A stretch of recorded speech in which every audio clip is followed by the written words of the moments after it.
Magic doesn't work in Spider-Man. Now, I know that statement seems very controversial, but let me explain. Before we get to that, only 50% of you who watch these videos are actually subscribed. And you clearly like Spider-Man because you clicked on this video. So, subscribe. What are you waiting for? This is a Spider-Man channel. Just hanging around. Either way, let's get into this. So I need to lay the groundwork for this argument before I actually get into it. When I mean magic, I don't mean anything that defies the laws of science, if that kind of makes sense.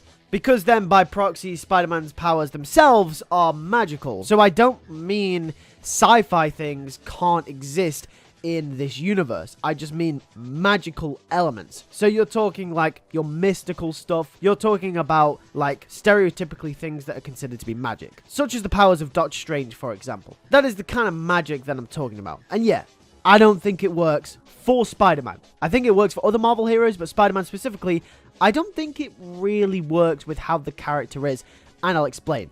This became apparent to me during the Zeb Wells run of comics, and there's no surprises there, where Zeb Wells reintroduced the character of Benjamin Rabin, or Rabin, or however you say his name. Basically, if you guys don't know, Benjamin Rabin is a character with major magical properties in the Marvel Universe, and he's typically a Spider-Man villain. I've covered my opinion on magic and Spider-Man a few times in my comic videos when it comes to the Zeb Wells comics, but I've never really extensively covered my full opinion on why magic doesn't work in an actual video. So today I'm going to explain my full problem with it and how Benjamin Rabin actually accentuates and pretty much confirms my suspicions about why I don't like magic. There are two major issues that I have when it comes to magic and Spider-Man media. Now, this doesn't just go for the comics. I ain't just picking on the comics, even though we do that a lot. It goes for the movies, the games, and the shows as well. So it goes for everything. And the first one is the reason as to why stories like One More Day can be so controversial. The story that basically erased everything that people loved about Spider-Man from the 90s, which in particular is Peter and MJ's marriage,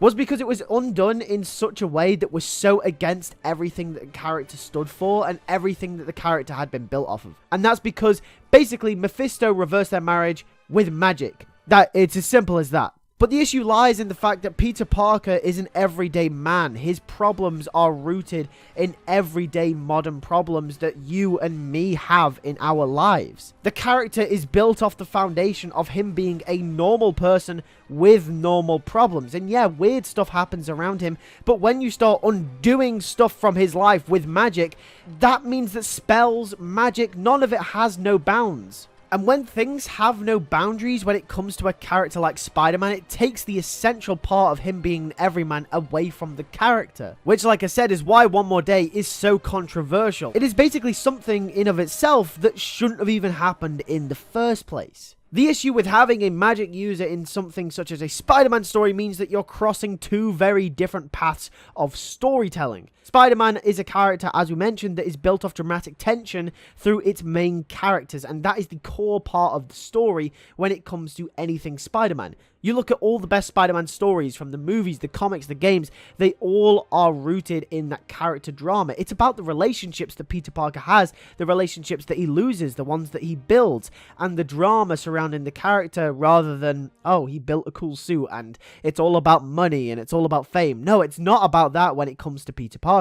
Despite all the villains and the heroics, at its core, Spider-Man is a story about Peter Parker growing up and having to deal with the hardships of responsibility of being Spider-Man. So when you introduce magic and start to introduce elements to the story that don't exactly fit to what the status quo of Peter Parker's story should be, you start taking away what it means for the character to exist in that story that is set out in the first place. But just to hit my point home, I'm going to basically talk more in depth about One More Day, so just prepare, this might be rough. One More Day controversially split up Mary Jane and Peter Parker's marriage in service of saving Aunt May's life. This was done because Marvel editorial decided that younger readers would relate more with the Spider-Man character if he wasn't married, which is the stupidest decision ever made, but this video isn't to talk about that. I actually have a video about One More Day and my extensive thoughts on that, so if you want to watch that after this, then go ahead. Either way, the way in which they went about erasing the marriage wasn't through a horrible divorce or a falling out between the two characters. You know, nothing that the Spider-Man comics should be doing. You know, it couldn't possibly be inflicted by the heavy responsibility brought on by Spider-Man. No, it was caused by none other than the magical wielding devil himself, Mephisto. Characters like Mephisto are too powerful for Spider-Man comics.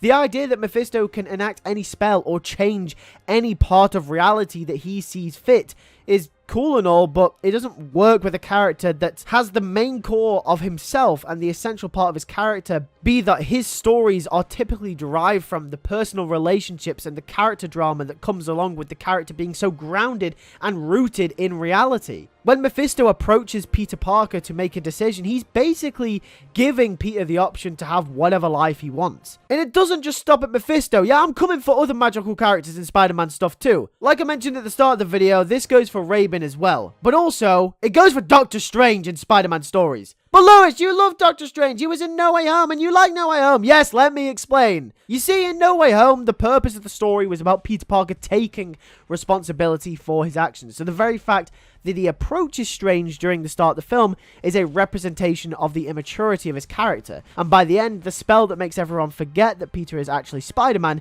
teaches him, if anything, never to use magic or go to Doctor Strange or use magic users with any problem ever again. Just deal with it yourself. So yeah, No Way Home is pretty much a representation of my exact thoughts on why magic doesn't work, and I think they handled it pretty well. The film as a whole pushed the line, but it managed to work because of this fact. Apart from No Way Home, which is an anomaly in all this, characters like Mephisto and Raven in the recent comics don't conform to the type of storytelling that makes the character of Spider-Man great. And no, you don't have to keep Peter Parker grounded all the time. You can take him to space, you can explore different avenues of his life, etc.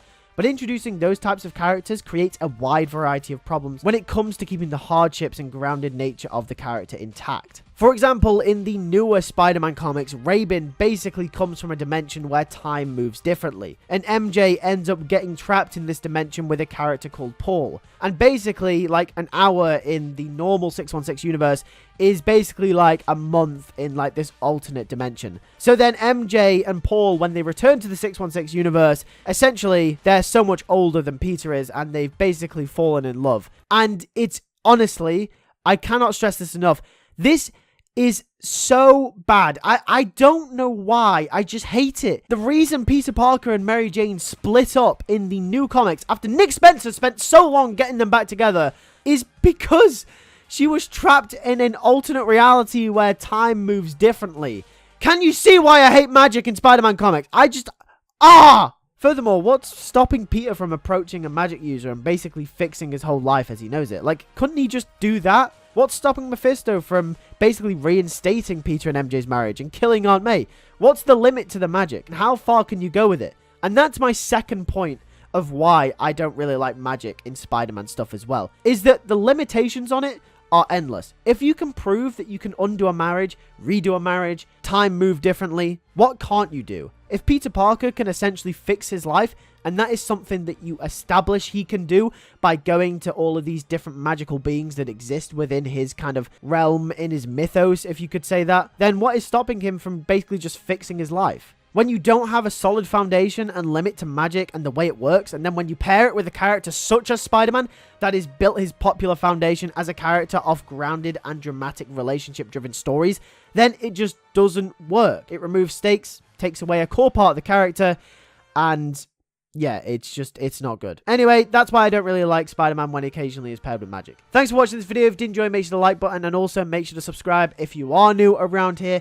I'd really, really appreciate it. I'm trying to get to 30,000 subscribers, so if we could get to that goal, that would be absolutely awesome. But yeah, thank you for watching. I'll catch you guys in the next video.